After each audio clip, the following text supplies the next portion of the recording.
In this video, we're going to talk about the best video camera for a real estate agent.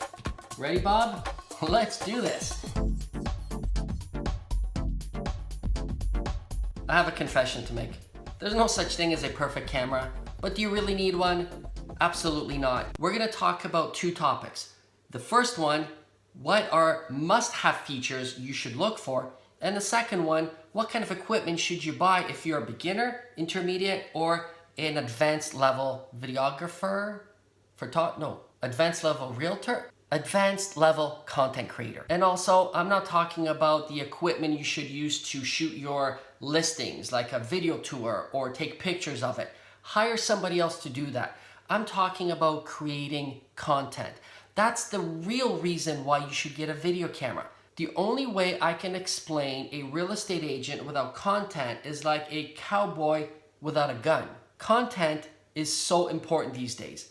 That is your marketing plan. That's how you get your message out into the community. If you're a real estate agent and you're not shooting video, well, again, cowboy, no gun. Without marketing, nobody knows you even exist. You catch my drift? Okay, so let's talk about some must-haves. First thing I look for is a flippy screen. This guy right here. They're either going to flip out or flip up. Doesn't really matter, but it's a must. If you're doing these types of headshot videos, you want to be able to see yourself. If you're out there doing a vlog, you want to be able to see yourself. Second must-have, microphone jack.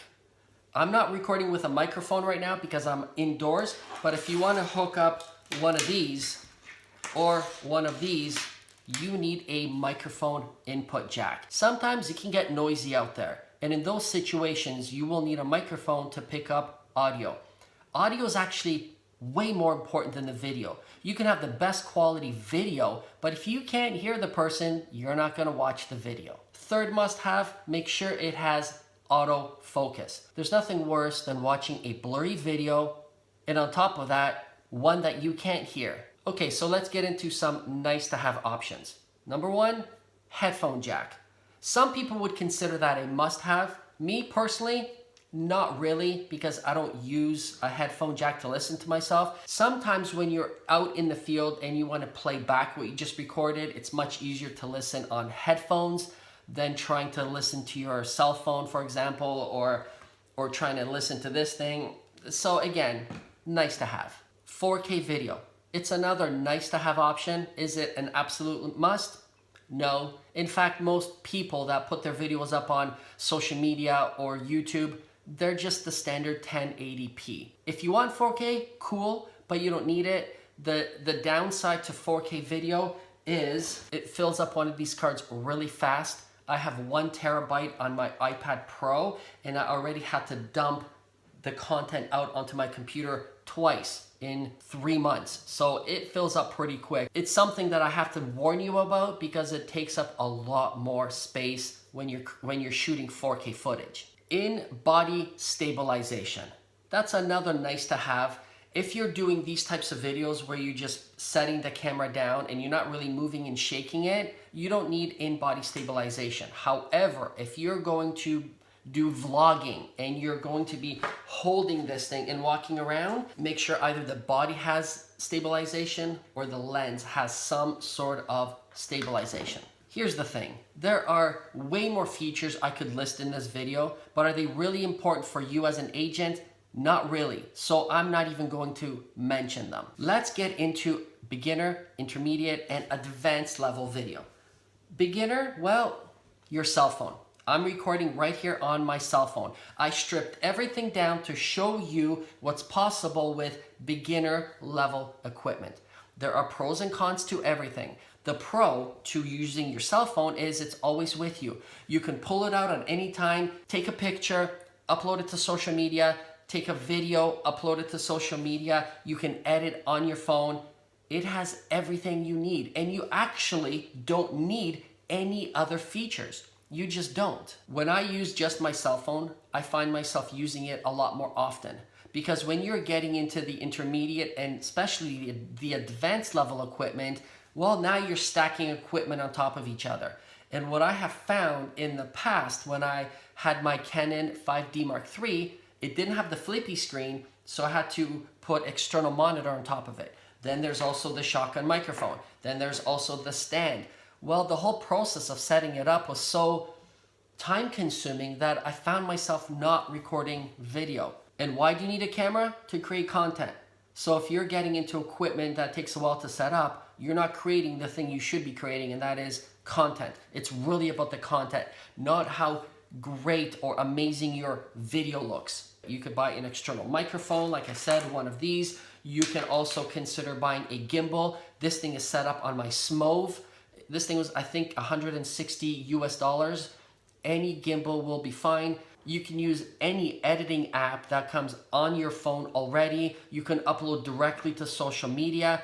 I think the cell phone overall is probably the best thing you can use to shoot videos and to create content. If you want to geek it out with me, let's move on to the intermediate and advanced level. Do you need any of this stuff? No, absolutely not, because it's about the content, the message, not the equipment. But if you want to be cool like me, here's what we've got. My intermediate level consisted of the Canon 80D, not a DD, 80D. It's a DSLR camera and it has everything you need. It does not shoot 4K, but you really don't need 4K. It has a flippy screen. Now the downfall, I wouldn't even say it's a downfall. DSLR cameras look just like this, except they're slightly bigger. This guy right here is a mirrorless camera. If you want to know the difference, look it up on YouTube. I'm not going to get into it on this video. If you want to see the quality of the video, look back on my YouTube channel, season 1 and 2. Most of those videos were recorded on my Canon 80D. I actually traded my Canon 80D and my Canon 5D Mark III for this guy right here that we will get into in a minute. Two other cameras you should consider that fit in the intermediate level: Canon M50 and the Sony A6400. There are pros and cons to both. Right off the bat, if I were to say choose one, go with the Canon M50. They both shoot great video. They both have the flippy screen. They both have interchangeable lenses. They're both great point and shoot cameras. It does everything that you will ever need as an agent. The Canon is way cheaper than the Sony. The Sony has better 4K capabilities, even though the Canon shoots 4K, but it crops the image. So, and the 4K is only 24 frames per second. I will put a link to an awesome video that explains and describes both of them, so check it out below. You want to get advanced with me? Here we go. This is what I use. Advanced level. Lumix GH5. It's made by Panasonic. It has all the bells and whistles that you will ever need. Do you need this bad boy? Only if you want to be cool like me, but you don't need it. It has an interchangeable lens, it has a flippy screen, it's got a microphone jack, it's got a headphone jack. I can put a shotgun microphone on top of it, 4K video, amazing slow motion. Really, it does more than what I need. The two downfalls to this camera is it needs a lot of light because it's a micro four thirds sensor. I'm sorry for geeking it out. Look up what that is if you really want to know. And the autofocus isn't perfect. Now, because I consider myself more of an advanced level camera video guy, I guess you can say, I shoot a lot of my stuff in manual focus, so I really don't need it, and I know how to use the camera to get the effect and the image that I personally want. When you're in the advanced level, once you have the must-have features, everything else is a preference, and there are so many cameras to choose from. Other equipment that I use, these are my shotgun microphones. This is the Rode Video Mic Pro. It's the original version because it still has the elastic bands. And this is the D80 V-Mic D3 Pro. And you can see the mount is much sturdier. And it's got a gain knob on the back. It turns itself off. Well, it goes into standby mode after 15 minutes. They're both really good microphones. They're both direct competitors of each other. They both sound great. But if you're in the intermediate and advanced level, this is what you will be looking at. There are cheaper options. You don't need to spend $200 US on a microphone, but that's how much these are. You can also hook up a lav mic. Oh, right, let's talk about I also use the Jobby, the Gorilla Jobby right here. It's heavy duty. And you're gonna need one of these when you're getting into more advanced shooting. If you were to choose one, this guy right here. I love this guy. This is what I use for vlogging because you could do one of these with it, set the camera on top, it's got the microphone, and you could do vlogging style videos. It's always about the content and your message. It really doesn't matter what you shoot on. This video right here is shot on my iPhone 7 Plus. That's it. No microphone. I just have it on my gimbal. Nothing else. You really don't need anything else. So remember that. If you want to go into the intermediate or advanced level, it's only because you want to be a cool kid like me, which is totally fine. I like to geek it out with the best of them. But at the end of the day, you just need your cell phone. Did I get everything, Bob? Oh, right. Don't forget to like this video, subscribe to my YouTube channel. Don't forget the ring-a-ding-ding button, and oh, I can't do my smash thing because my phone's on the gimbal. Let me do this in slow motion. Woo!